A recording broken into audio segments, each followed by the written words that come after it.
Hey there, welcome in. My name's Josh and this is Technical Tuesday, and today we are talking about color. Now, color is super complicated and really convoluted, and it can be really confusing at times. So we're going to explain color in a really elementary way, in a way that beginners can understand and wrap their head around and can actually start implementing it into their pieces. So take this video about color as an introductory class, and then you can take information from here and then springboard into more in-depth topics. So to get things started, color, what is it? Well, it's broken up into three things. So take your color picker, get whatever you want, pick any color. I'm going to pick a super saturated blue right here. I'm going to talk about what that means in a second. And then you're going to press Control U, okay? Control U shows the three different parts of a color, which is hue, saturation, and lightness, or value. So that people talk about their values, right? What's a value? Value is just black and white, right? So to break it up, hue is what we normally think of as color. Like, what is the color of something? If you move this around, you'll change the color. Like, oh yeah, okay, sure, duh. That's what color means, right? I'm changing the color right now. Like, yes, you are technically, right? But since I said before, this is a super saturated blue. This is already super saturated. If I move this, it's already super blue, like all this is blue. It's only going to get lighter if I go over here. So what is saturation? Think of saturation as how neon something is. If it's neon blue or neon green or neon pink, right? And then how light or dark something is going to be the value. If it's light blue or dark blue. Light blue, dark blue, Okay, so now that we have that understood, watch what happens if we start with values. Because always people, well, why do you start with black and white? Why don't you just start with color? Like, why do people go from a black and white painting or a black and white picture and then colorize it later? It's like, well, they're doing that because everything depends on the value. So check this out. If I delete this, right? So over here, I have some values. I have some grayscale boxes right here. And over here on the red, I have the exact same color red, right? I just went over to red, most saturated one, boom, all the way across the board.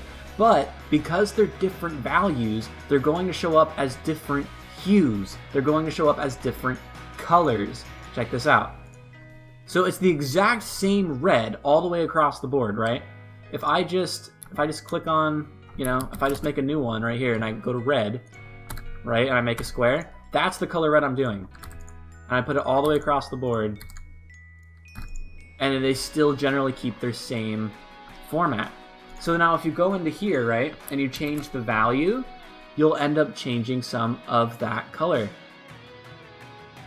And again, you can make it neon by finding that sweet spot right there. So, and that's the thing, is that if you jump straight into color without figuring out your values, you can really end up washing out your piece. Something to remember, something to keep in mind, is that desaturated colors, meaning all of the things down here and this part of the saturation which you can get by just having a lower value in the first place, they play nicer together and look nicer like this than, for example, if you have a bunch of super vibrant neon colors. Like, they just look nicer together. Like, if you have this, like, yeah, I mean, that kind of works. Like, sure, it's just really bright. But this actually looks better. It's easier on the eye.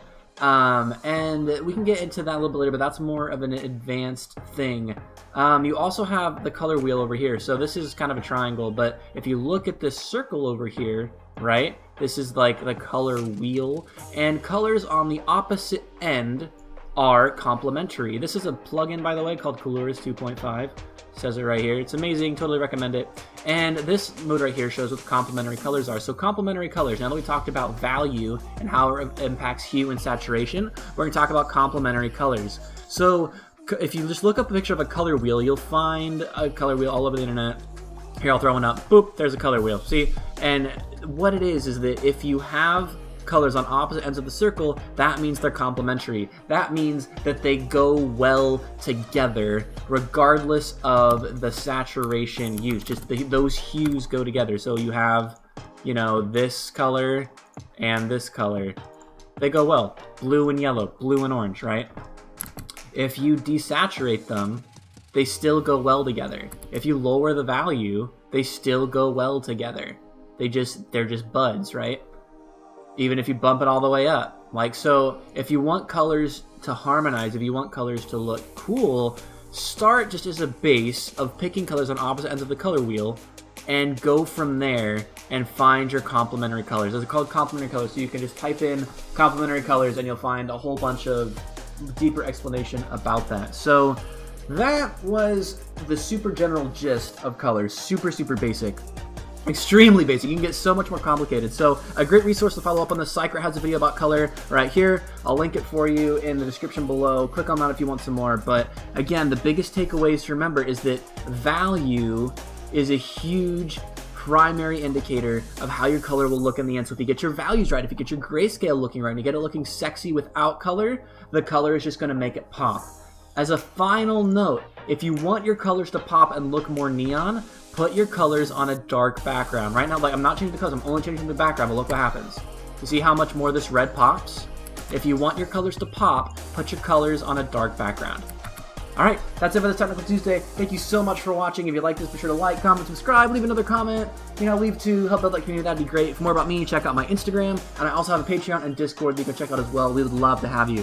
Thanks again for watching, and I'll see all of you next time.